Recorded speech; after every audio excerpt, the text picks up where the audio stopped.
So welcome to our CI Fellows, Council of Competitive Intelligence Fellows webinar. And this month we are devoting the topic to competitive intelligence practices, what's on your mind? And as I just mentioned very briefly during our side chat ahead of this, we get a lot of questions as fellows, individually and collectively, regarding CI practices. And we have really interesting offline conversations with other practitioners, with each other. And oftentimes we find ourselves thinking, boy, if we could just broadcast this, right, it could be much more useful, to the community at large. And also not just to help people answer specific questions, but to spark other ideas. And so that's really one of the strengths of I think, this council, this group, of the thought leaders, as well as, as really keen and experienced practitioners. And so the idea here is that we want to begin these conversations, and we started these conversations really, over the course of the years through these webinars, in the chats, as many of you know, as well as through the Q&A feature here, on Zoom, and as well as audio and video. But we've centered around specific topics. But there are oftentimes, many of you have noticed too, that there are side questions going on in the chats that sometimes are off topic. And so the thought is, well, it would be really good to have a forum in which we have these discussions.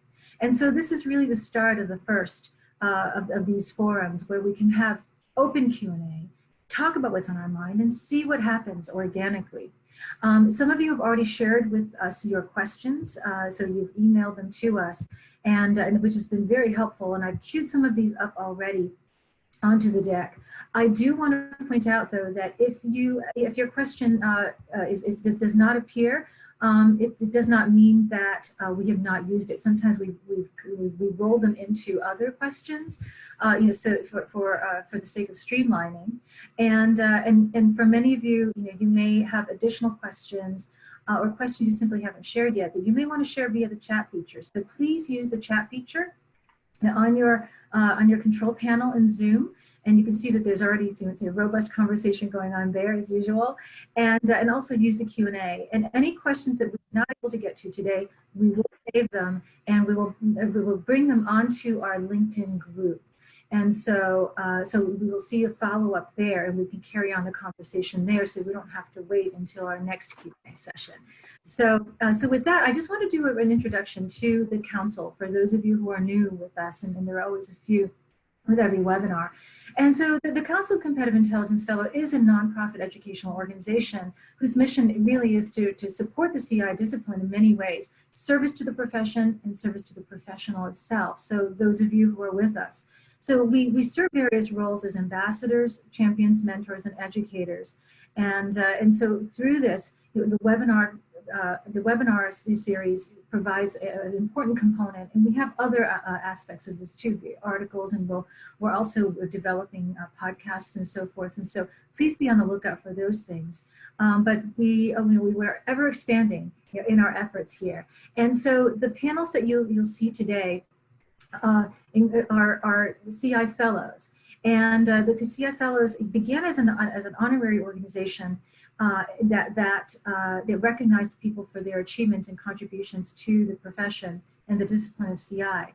And nowadays, we're also very much a service organization as well. So we're actively finding ways of serving our fellow practitioners and the broader community in CI and related practices, through intelligence practices and ethics.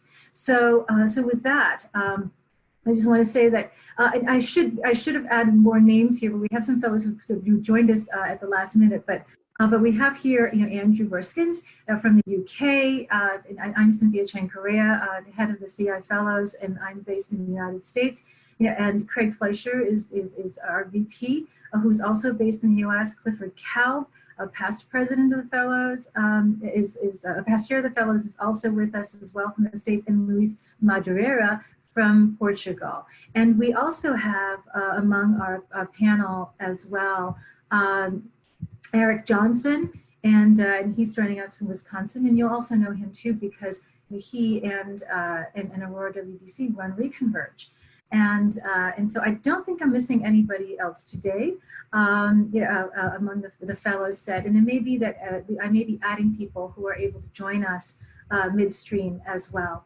But these are the fellows who will be contributing to this discussion, answering your questions. And I do want to encourage you all to contribute to the answers as well, because we have seasoned practitioners among us. We have people with very important perspectives from around the globe and across sectors. And so it's just really important that this is a conversation and not just a formal Q&A. So with that, having said that, I want to start with a really interesting question that serendipitously came to us actually just a few minutes before the session started. We have other questions queued up, but this one I feel is a great way of starting things out. Oops, because it really captures what CI is about. And so with that, I'll just start with the first bullet, is saying, I'm very interested in foresight and was wondering if it would be considered a complementary skill set with CI. So I love this question. And so I'm just going to exercise some discipline and withhold my answers and allow my fellows to take a stab at this first. And I know quite a few of you are chomping at the bit on this one as well. So who wants to take this one for Justin Solis?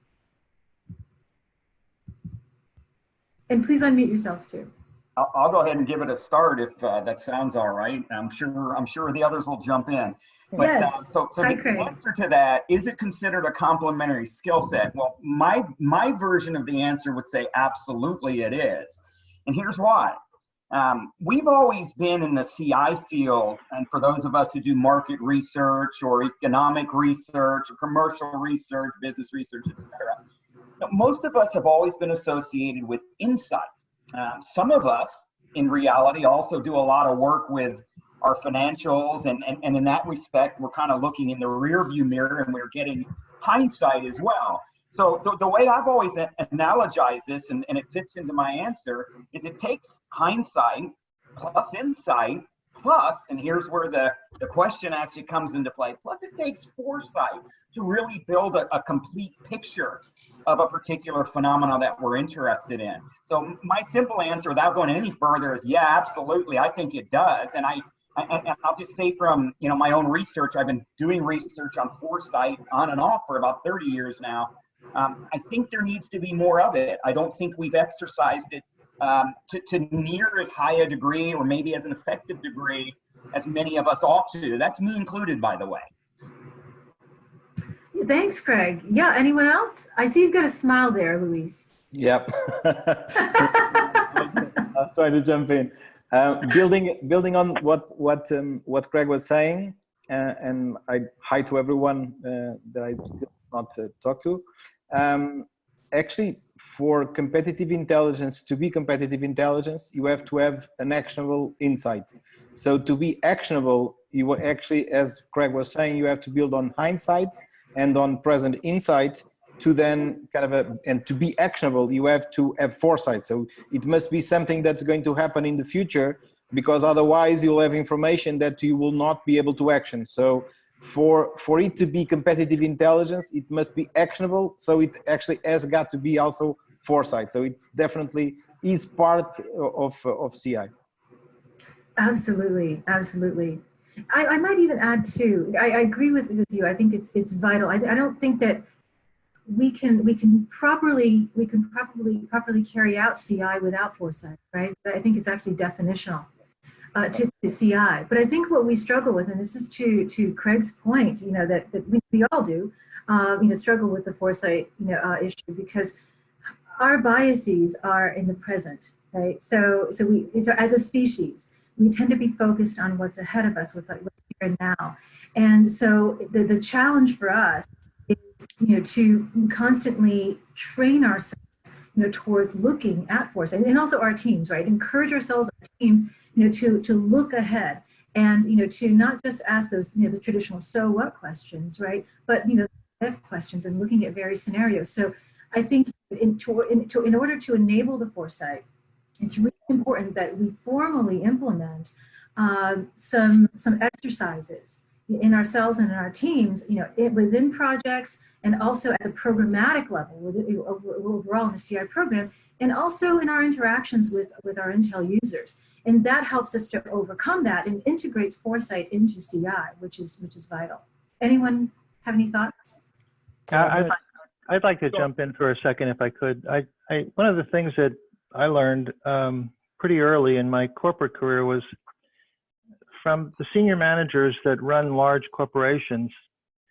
They will use the statement often that you don't run the business by looking in the rearview mirror, and that what you need to do is look out over the hood, particularly if you use the analogy of a car.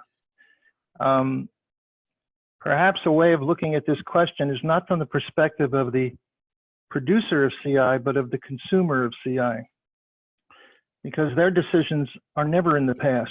They're always in the future.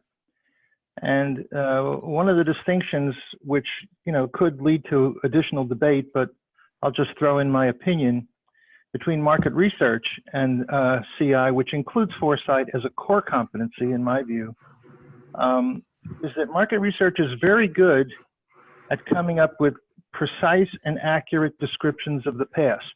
Very good at that. They can review the past, they can look at numbers, they can go back 12 years, etc. I think people who are good at CI go back a little, but they ground themselves in kind of current thinking and then say, how's the market going to change, or how can we change it in the future to build or sustain competitive advantage for our company? So we get into the mindset of thinking about the future, you're in alignment with your customer, and I think that's very important. Mm-hmm. Excellent. Thank you, Cliff. Just one thing. Anyone else? One thing to add from Eric here. I think I'm unmuted, aren't I? Yeah, you are. I've been hanging out with young people a lot lately. In fact, I'd like to introduce you to two young people who are working with me right now. Forrest and Liam are sitting here, and these two are part of my social media team here at Aurora, and they're both 16 years old. And I think the ability to look at the future from the perspective of an almost endless lifespan laying out in front of you is the perspective that makes a lot of sense from a future studies standpoint. And I think the whole concept, and we touched on this, learning from the future, the idea that the future is a learnable and teachable place, and that you're considering the alternative futures that you might encounter.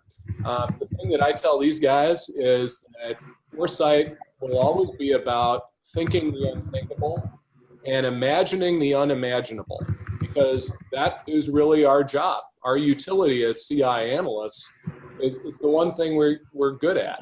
We can think about things that are unthinkable to those who are so concerned with what happened in the past and what's currently happening right now. And then we can imagine things that are completely unimaginable to them, not unlike the way a science fiction story gets written. I think that's sort of my only remark on the topic. A great remark too. Thank you. Terrific.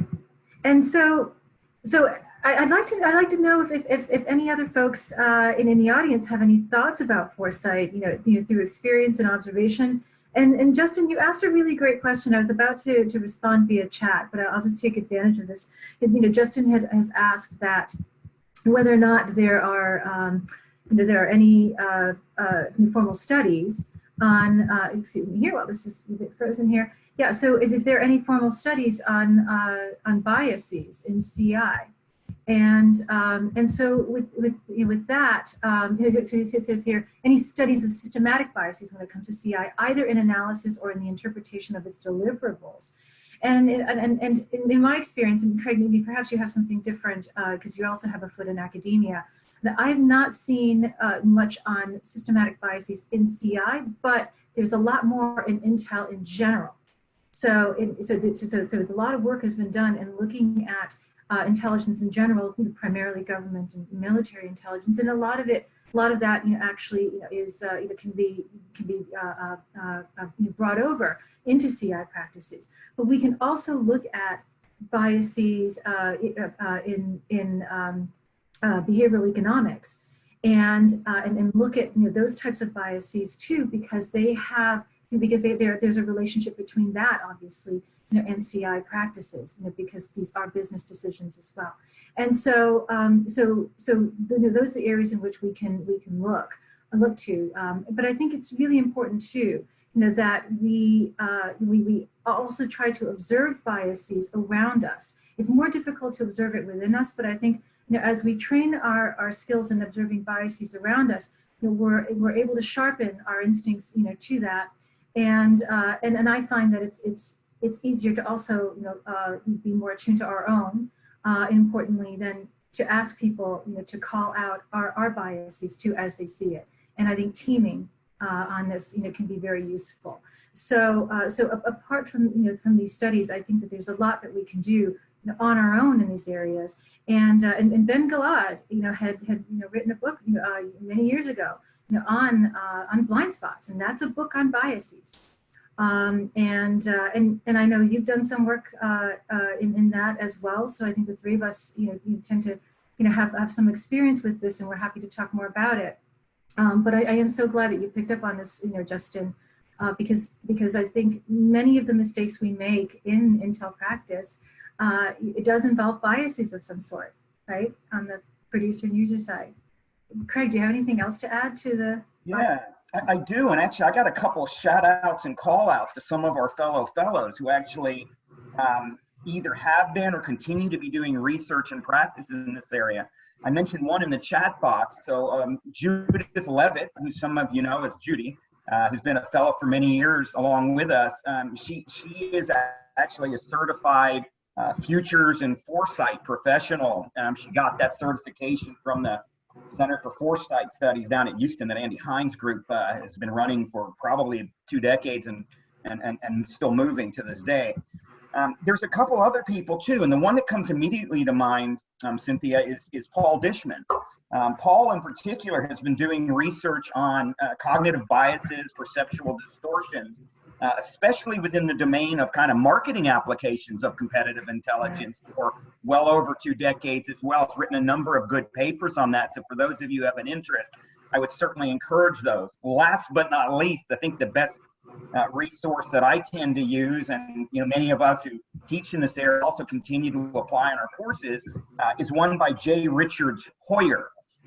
Former CIA lead analyst and director of a number of their programs, and very well associated with the Sherman Kent School.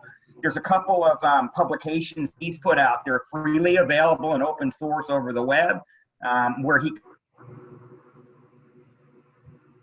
intelligence and analysis output. So I would recommend any of those 3 or more, and many of those, like I said, are available for contact right through the fellow site. Yes, and just a note, I know that Richard Hoyer's works are available open source via the CIA website, but also he and his team have compiled his works into a book, and that's available actually on Amazon. So and at various bookstores. So I just spelled out his name there because it requires spelling out, I think. But yes, absolutely, and that looks at the psychology of analysis. And I just want to mention too that there's a discussion on the chat. If you haven't been paying attention to that, there's been a sort of a book group forming almost, on some book recommendations on scenario analysis and planning and foresight. So please take a look at that as well. So terrific, and this has been a really robust conversation on this topic. And so we have another question too that says, I've found that CI is a key ability in organizations, yet it's hardly advertised as such in job ads and descriptions. What are some of the telltale signs that a position is CI related, even if it doesn't include competitive intelligence or even intelligence in the job description? So I see more smiles here among our panelists. Craig, why don't you start, because you have the broadest smile. Well, I will, and the reason I'm smiling is another one of our fellows, a fellow named Dr. Tom Tao, who's at James Madison University, has been researching this particular question over the last year with a number of his senior students. And I was fortunate enough in April to sit in on a presentation by a group of those students who looked at this question of how do you actually identify whether CI tasks or roles or responsibilities are actually part of a larger set of different occupations. As most of us know, many companies won't advertise CI positions as CI for obvious reasons. So the question became, and the kind of the key research question the group looked at was, well, if it's not called CI, what is it actually called? And there was a couple of common elements that they found, and you know, we are continuing to see. Number one, virtually all of them have research embedded in them somewhere. It usually has a high research component. Most of those jobs that they viewed as being consistent with competitive intelligence, the way they had defined it, also had the ability to use both open sources as well as human sources. So again, even though human wasn't actually the words that are used in a lot of these job ads, the ability to do primary research was critical in those. And it was often a differentiator between standard research jobs, for instance, market research or economic research or customer research, and the competitive research. Those that were focused on market phenomena, change and dynamism, that were looking often in global places, that had a product focus, that also included things like stakeholders, like customers, competitors. Those are the kinds of words that tended to be stated with the positions that they concluded were actually associated with CI. And I'll stop here and leave it to others too. Yeah, absolutely. Anyone else would like to add to this discussion? Yeah, it's Andrew Beurschgens here from the UK. I would say a lot of the sins associated with this type of work are buried under the broad term of insight. So increasingly, the output from previously classic market research parts of the organization are now rebranded insight, right? And that insight typically stays with customer, but as you know, you're aware, there are other forces that influence how customers, you know, relate to brands, and that might be competitor related, it might be supplier related, or it might be macro related. So I think there's a thousand sins buried in the term insight, which is increasingly a broadening, nebulous term in itself. And I think once people are in those roles, initially focused on relationship with the target market and customer, there is the opportunity and scope, you know, with the right individuals, right culture, right skill set, the opportunity to broaden that scope beyond just customer. And I think this is, yes, absolutely. And I think your point and Craig's point are important, because it speaks to, you know, the decentralization of CI, and that Intel is more embedded in various functions than ever before, right? Sales, marketing, business development. Sorry, Yvonne, and others that you know, it becomes more important to understand how each of those functions use the terminology, and some of the code words, if you will. Right? Analysis is obviously one of them. And so, you know, if we're looking at, you know, things, terms like, you know, market insight analysis, we know that there is, you know, that in some organizations there's actually a CI component to that, you know, even though it may not be on the whole. And so it's important for us to understand how industries and organizations are defining them, you know, more than ever before, because, you know, to the point of this question, you know, it's not necessarily evident anymore. I could add a couple thoughts to this. There job descriptions that I've been either involved with or actually created had a variety of titles over the years that changed as the literature changed with it. I've seen the term strategic analysis, strategic business analysis, business analyst, business research, insight director. I've seen the term decision science analyst. I've seen the term, believe it or not, strategic planning, because if you look below the strategic planning title into the job description, there's a lot of overlap with what CI does. And I've even seen the term environmental analyst or stakeholder analyst. So essentially the overview is that all of these functions, from the perspective, again, of the client, kind of fall under the rubric of decision support. And perhaps that encompasses all of these. I think it's more important to not focus so much on what the title is, but what the job description actually contains in terms of the activities that are expected of those that work in these functions and the skills that they offer. And you'll find with these kinds of titles, if you compare what they actually do in the job description, there's an awful lot of overlap between a lot of the titles I just mentioned. Yes, thank you. Terrific. And we also have some thoughts going on in the chats too. We have a comment says, but why avoid using these words in ads? Is it not more straightforward to just put the words in, right? And I'll just start by saying that in my observation, over the years, some companies want to keep their CI activities under the radar. Some companies also, because of some stigma that had been attached to it earlier on because of ethical violations, would simply like to prefer not calling it that. So there are a number of reasons why some companies might not be as direct about it. And in addition to the fact that the CI has become embedded in a lot of roles, and so organizations may not even think to call out the CI aspect of it, even though it's very much integrated into what people do. So, yeah, any other thoughts on that? Just one other thought. If you see companies that intentionally avoid the word intelligence in the title, it might not be a bad idea to check the backgrounds of the people who are working in human resources, and particularly those who come up with these titles, and whether or not they have military backgrounds. Yeah. Because if they do, they have a different view of what intelligence is, even though it's kind of moved from the military world to the business world. Very savvy, Cliff, and it goes beyond HR.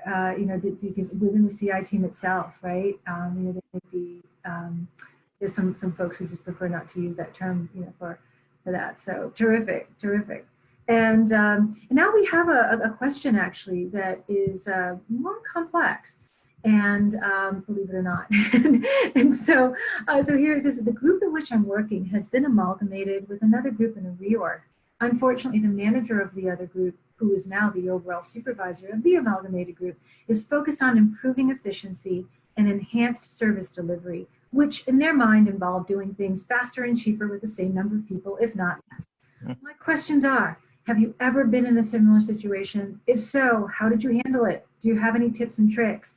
And the second sub-question is, I'm worried that this manager's focus will result in us having to start cutting corners, even if we don't really want to admit it yet. Is this an unfounded worry? If not, what are the danger signs this might be happening?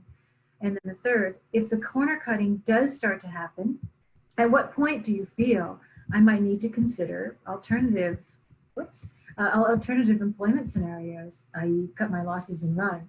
So this is someone who's exercising foresight and insight with his own organization, which I think is very savvy. So yeah, who would like to take this question on first?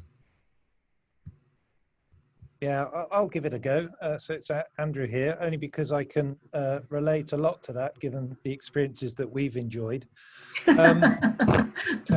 So yeah, for those people uninitiated, I'm an employee at BT. I used to work at another company that BT bought. And so, have gone on a similar journey in terms of two teams coming together, two cultures understanding it differently, and therefore putting them two together to make three. Seems to be a similar train of thought that you are going through. So yes, I can relate to the situation. And how did you handle it? So what we did here was that we basically, I suppose, created an environment where we could basically redraft and redraw the line. And the way we did that was but we broke it down into 3 bits, which broadly said, okay, there are enough frameworks out there in terms of where are you in the maturity curve, and where are those gaps relative to where you are, and therefore work out which teams are doing the stuff better and which teams could do the stuff better still. So we sort of broke it all the way down to that level, and then basically said, okay, what is the new future that we would like to create? So you're not looking for one side to replicate what the other one's doing, but actually create a new focus, a new vision, a new future that you can all rally behind, and everybody else's input into that future is just as valuable as either the one side of the house buying the other. I would argue that actually first stage isn't to focus on cutting corners. I think the first stage is to remove the duplication. The second stage is to commit to a certain set of standards that you would adhere to. And then the third area would then be to extend that to other parts. So it's not just about cutting corners. I mean, some of the dialogue that we've enjoyed here is about outsourcing as well. And it's about outsourcing the right bits rather than the wrong bits or all of it, or to cut corners. So, yeah, I think I would start the challenge in a different place, as we did here ourselves. Ensure everybody has skin in the game, but equally set it out within a timetable, which ensures that, you know, yes, you move the answer forward, but everybody's got an understood time to input, and actually their input is just as valuable as somebody else's. So it does require a bit of, you know, sort of simplicity in terms of setting the rules of engagement, and, you know, rules by which nobody's ideas are wrong. Everybody, the only wrong idea is the one that's not raised, and sort of continue in that open environment, which is, you know, learning mindset. We've all got things to learn from each other. No side of the house is doing it better than the other, and let's create a new good, given the fact that the broader context in which we're trying to operate has also changed. Fantastic, Andrew. Thank you so much for sharing that. And you certainly have lived through this, and really appreciate your experience. And any other one of our fellows colleagues who would like to weigh in on this question? Yeah, I can jump in.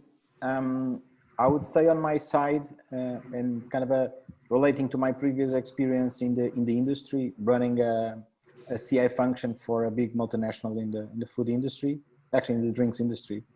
I would say that what really you have to be kind of attentive to is that you don't focus so much only on the tactical issues and start delivering newsletters.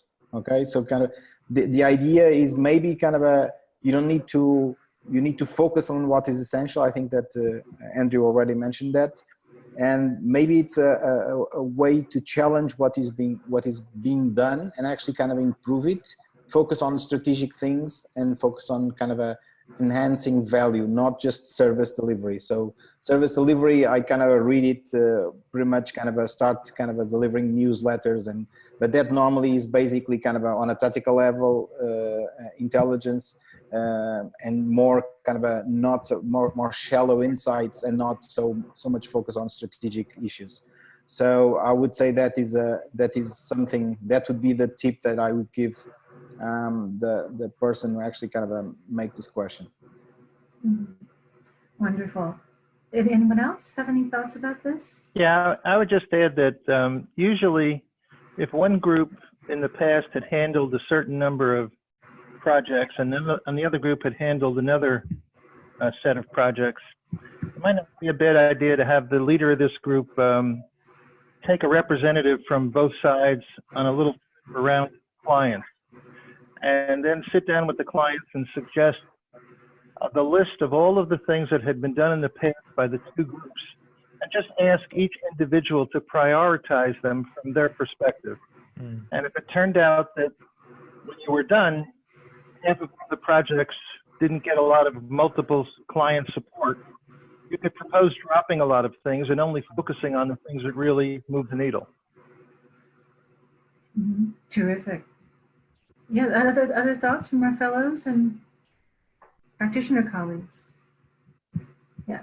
Well, you know, I actually have a couple of clients right now who are undergoing a very similar situation, and certainly clients in the past who have as well. And it's interesting because they take different approaches. You know, one client is going through basically a reorg, you know, top-down and also a completely new digital initiative that they're implementing at the same time. And so there's a lot of emphasis on cost savings and efficiency along with that. But there are a lot of question marks about what that means. Now, obviously, what that means in terms of the questions that are posed here that you see on the screen, but also what it means, to various existing projects, future projects, the ways of working, and so what we've seen and is that does work, in many cases, is to be sure that you are aligned with what top managers are looking for. And not just in terms of what they're saying, but in terms of what they're doing. So to Cliff's point, absolutely, I think sitting down and taking stock, taking inventory. And that might even mean doing a sort of a quickie audit of your team and its practices to see, what current practices and methods will stay and what won't. And what may also be aligned with some of these new practices, because for example, with a client with this digital initiative, that this also means there are new tools that they can use, but that also means that there are new ways of working within the team, and so in some cases, it's more streamlined. In other cases, there's going to be a learning curve, and so really taking a look at that and understanding what that means. I also feel it's really important too to just be attuned to the organization from an Intel perspective. So it's not to say that you run a full formal Intel on your own organization, but really just put the Intel mindset on so that you're not affected by your own blind spots about your own organization and the way it practices. And so you've got the Intel skills in terms of intelligence gathering and analysis. Train that on your own organization to understand where they're at and how it's changing so that you can meet them there and perhaps even lead. So I think that that's also very important. The other thing that I find often associated with this too, and this has happened across clients, is when this happens, oftentimes the word agile is raised, and so everybody wants to work in an agile fashion. And but what I find though is that if you are not prepared to work in an agile fashion, that you don't know how to work in agile with a capital A, then you are positioning yourself for failure. And so I don't know if this is happening within your own organization, but if you're looking at efficiencies and basically looking at that developing your projects on an iterative basis, be sure that you have the framework to support that. Otherwise, it's very easy for tasks and goals, objectives to fall by the wayside. So those are just some things that I want to share. There's a whole lot to this, and so I think one of us would be happy to talk with you offline about it. So please feel free to reach out to us about this. But I just think it's really important to look at not just the ways that you can manage this, but also potential pitfalls and be prepared for that. And then towards your last question, the question C, I do feel too that fit is really important. And if you find that this new environment is not a good fit for you, and you're not happy there, I know that's not a very scientific answer, but I do think that it's worth looking outward if you feel that you can't affect change, and if you feel that the intel that you're doing on your company is not pointing in the right direction for you, then I think that the answer could be there as well.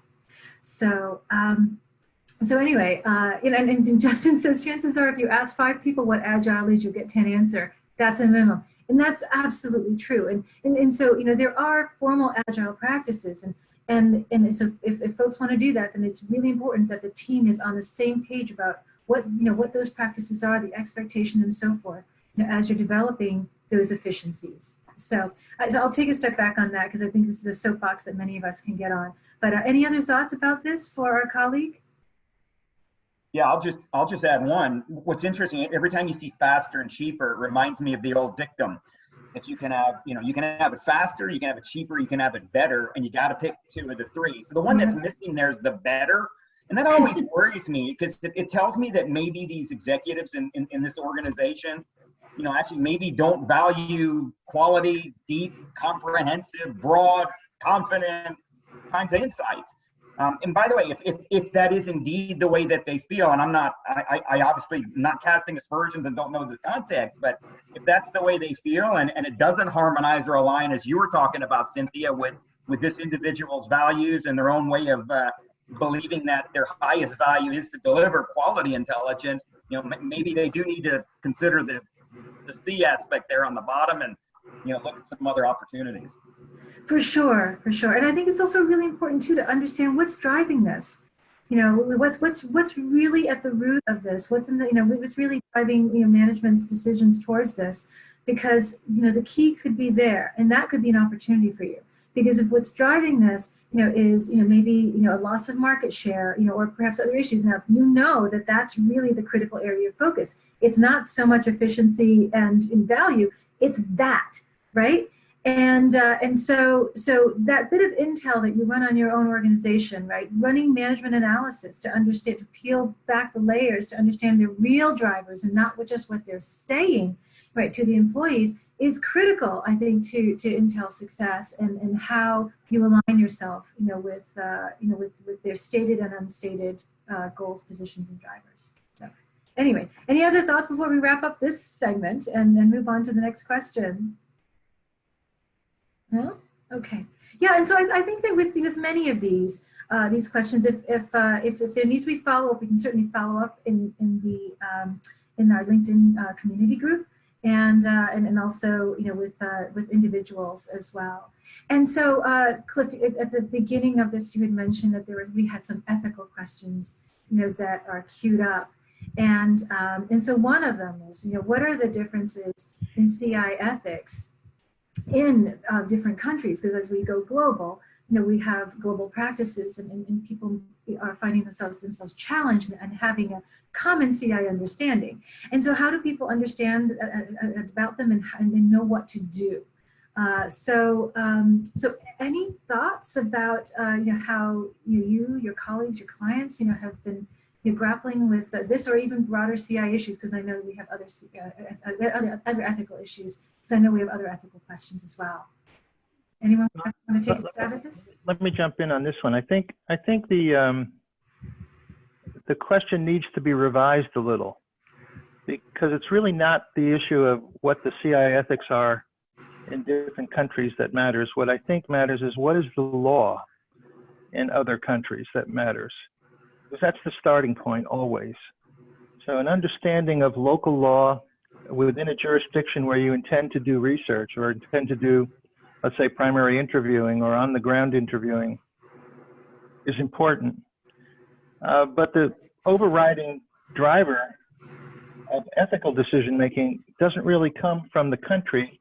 In my view, it comes from your company, particularly if you're a multinational that has developed a global ethics policy, which should actually be a higher level of authority than local law.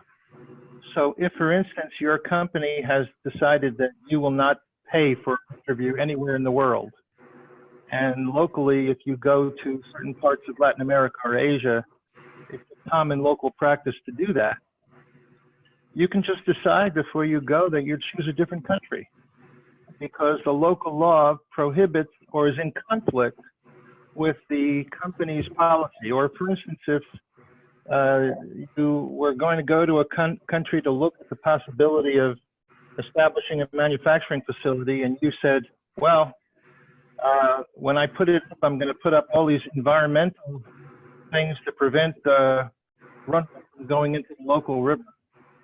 And the local policy was it didn't matter whether it went into the local river, because locally there were no pollution laws. Well, your company should follow your global behavior and relate to that. It's not just an ethical decision, it's a business decision.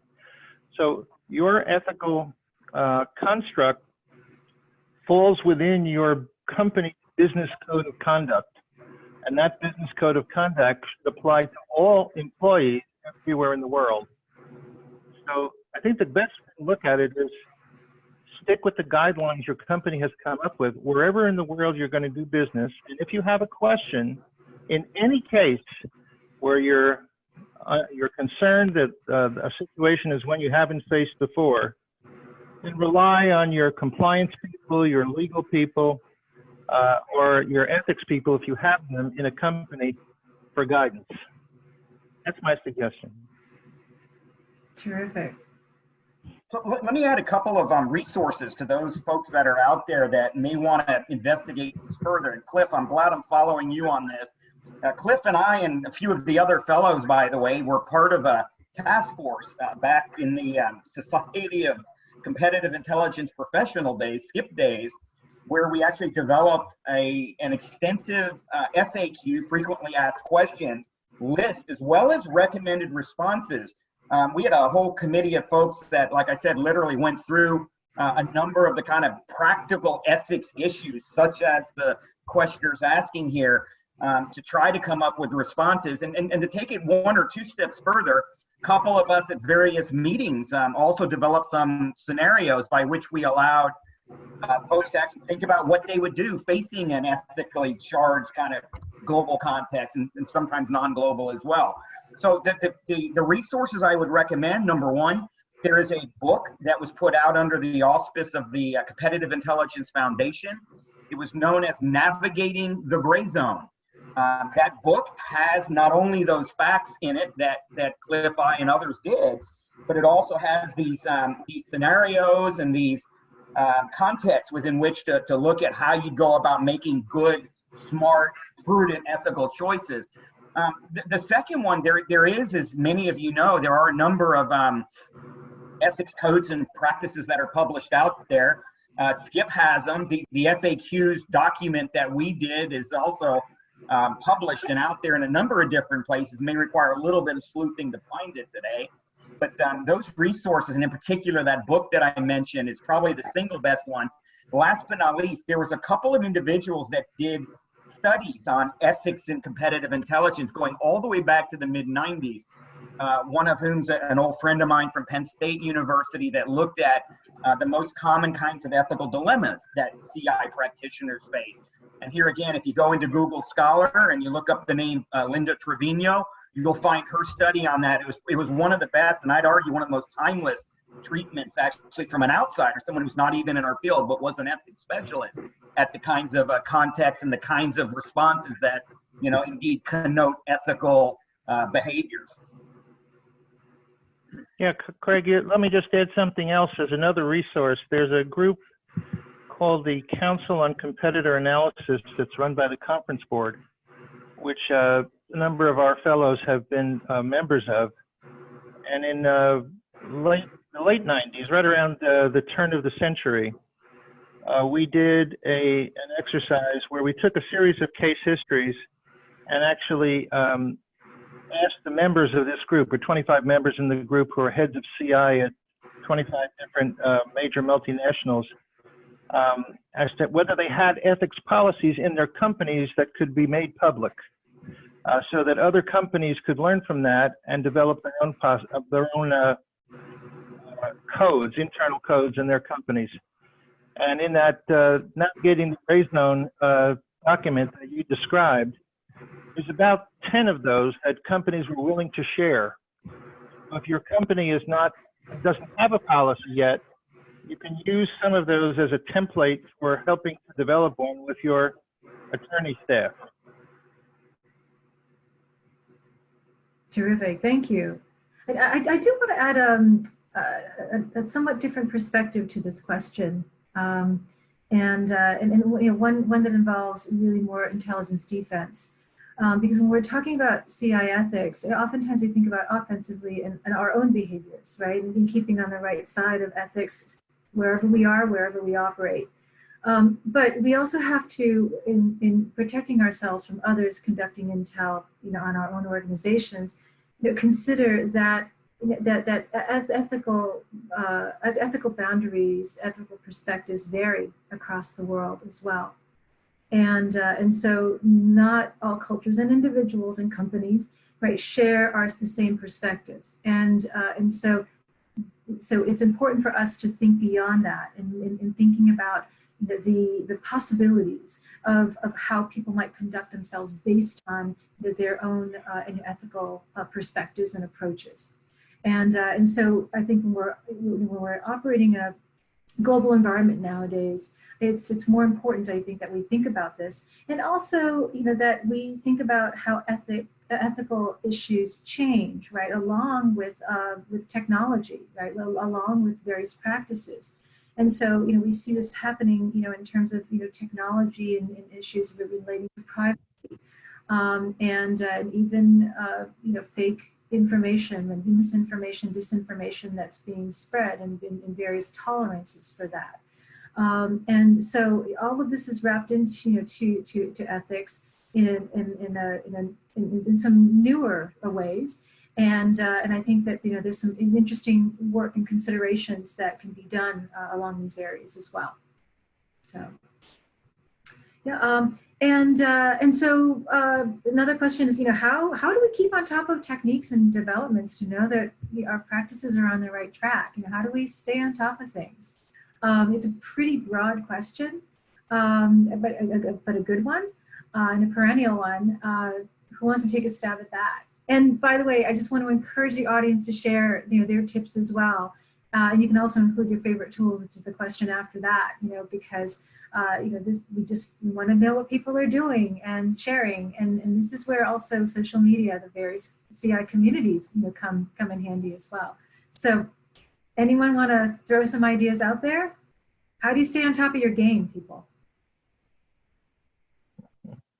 So it's Andrew here. I think forums like this are a definite input into that. I think getting more broadly involved in other CI groups, because not all of the cake tastes the same, for want of a better analogy. I'm sure there is one out there somewhere, but yeah, not everybody gets on with everybody, and therefore there are other groups that are particularly helpful. I think the LinkedIn forums, while they may not encourage the right responses, I think that is helpful. And I think also the issue of, if you give, then you will receive. So I think anybody's perspective on new things, would encourage somebody to offer a new thing back.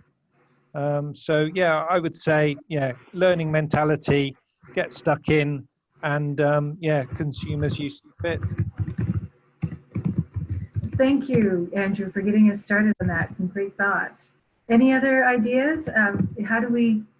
Actually, this is a question I've always wondered, and I'm just going to put you on the spot, Craig. Because you are prolific and you stay on top of so many different domains. So I'll just ask you, how do you do it? How do you have? I have a foot in academia, also in consulting and so forth. But you also, seem to be. You're also in business communications and various other areas as well. So any ways that you can sort of share how you manage all that? Yeah, well, let me just start by saying the way I can't do it, and I actually went and spoke at a conference within the last couple of months, and the conference theme was, you got to get out from behind your PC, your laptop, your screen.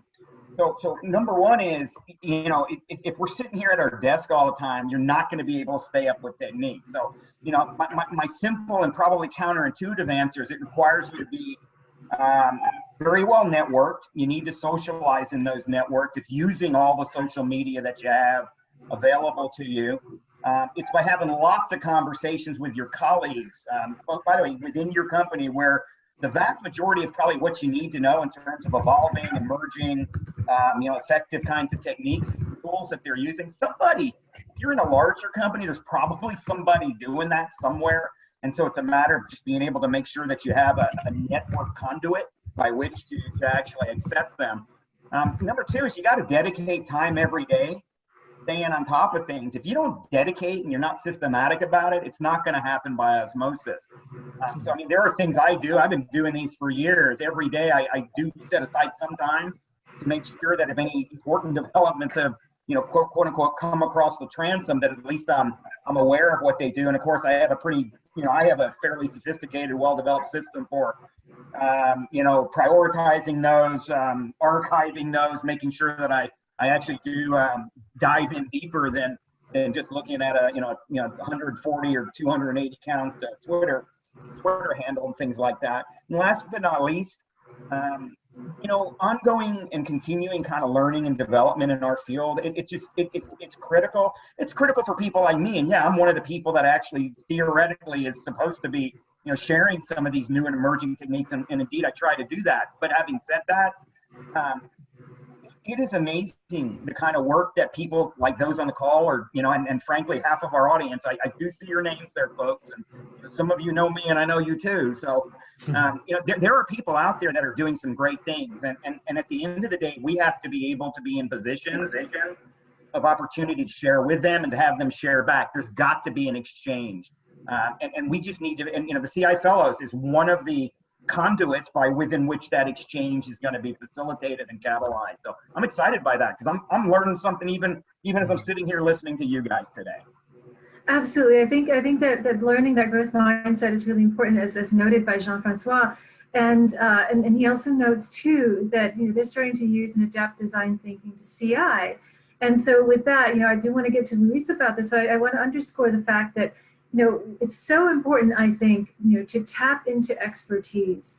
You know, we can't do it all, right? We simply just don't have enough time in the day. So I do rely on colleagues like Craig and Luis and, you know, Cliff and Andrew and Eric and Ellen and others, you know, in my conversations with them to learn about what's going on, because we're all specialists in various areas.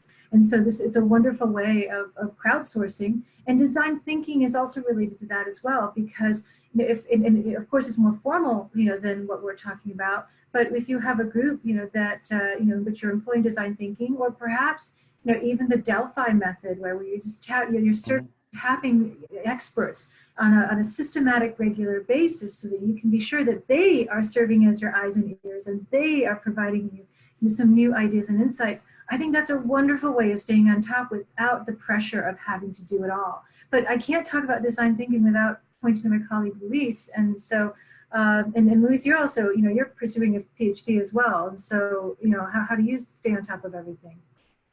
I was just admitting myself to build on top of what Craig was saying. So I think that for us, it should be a little bit easier. When I say hey, us, I say kind of a CI professionals, because like what we should be doing is actually doing CI on CI. So we should be setting up early warning opportunity system to kind of to pick on the early signals on everything that's happening on the areas that interest us the most.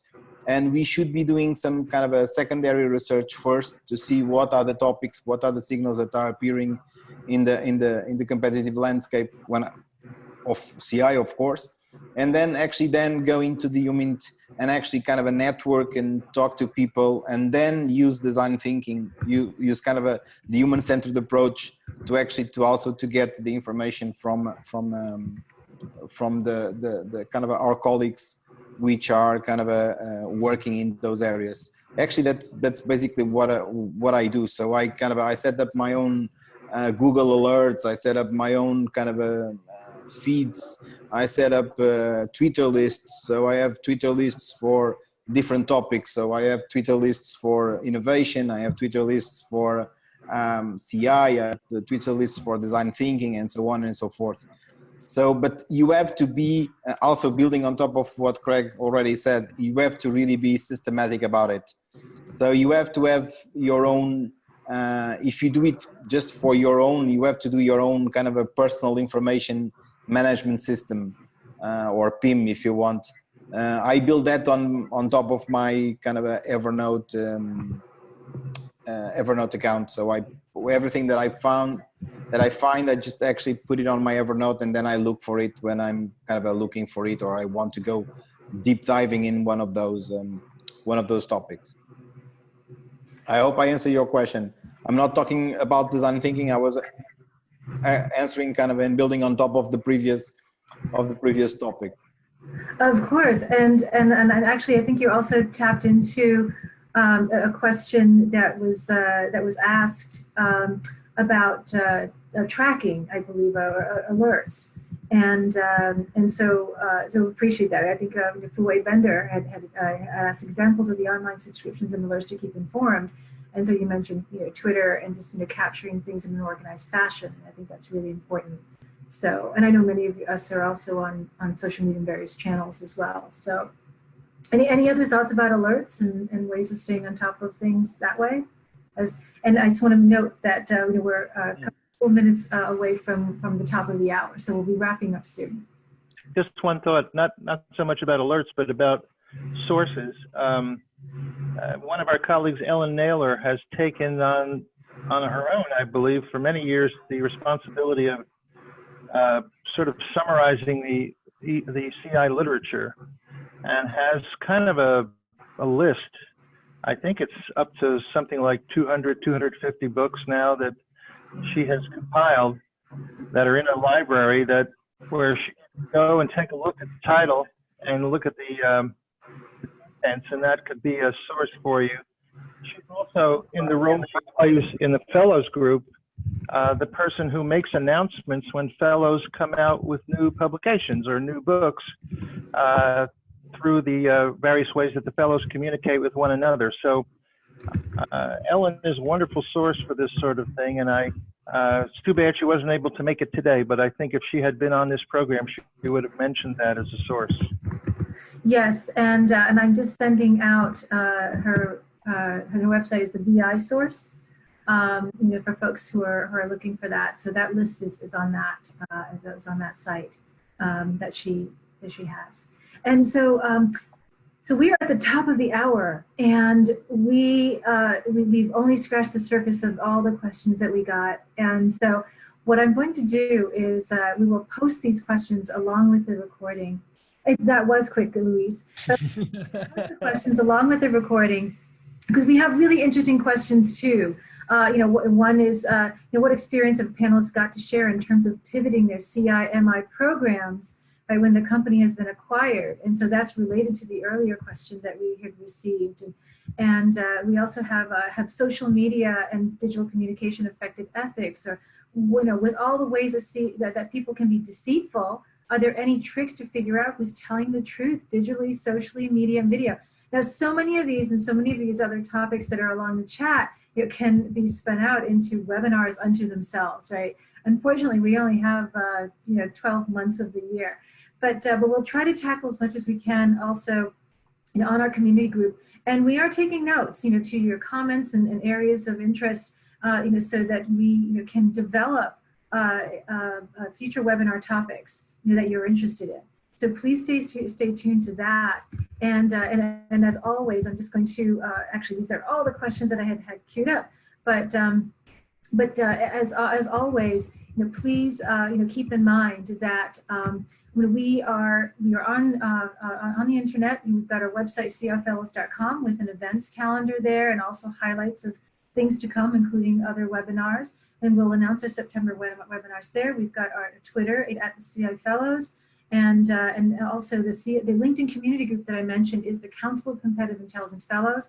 The recordings will be posted there, and we are actually we'll be posting the recordings for the last two, for this one and and last month's as well very soon. And now that we're all back from vacation, and so along with this one, we'll post these questions and get a conversation going there as well. And we'll probably reserve many of these questions too for future webinars, as well as future Q&As, because I think this is a really robust session, and I love the fact that we have way more questions than we have time. So thank you, and please, if you want to stay on top of these announcements on webinars, the CI Fellows newsletter, and so just send an email to that address there, and you'll be the first to know. So thank you all very much for joining us. And I'm going to stop the recording now, but we'll hang out and chat a little bit for those of you, who do want to hang out a little. But I appreciate your interest, and many of you, I really appreciate the fact that you join us every month, and we appreciate seeing these familiar faces and names and comments, and enjoy the community that you've helped us create. So thank you all very much. Thank you, everyone.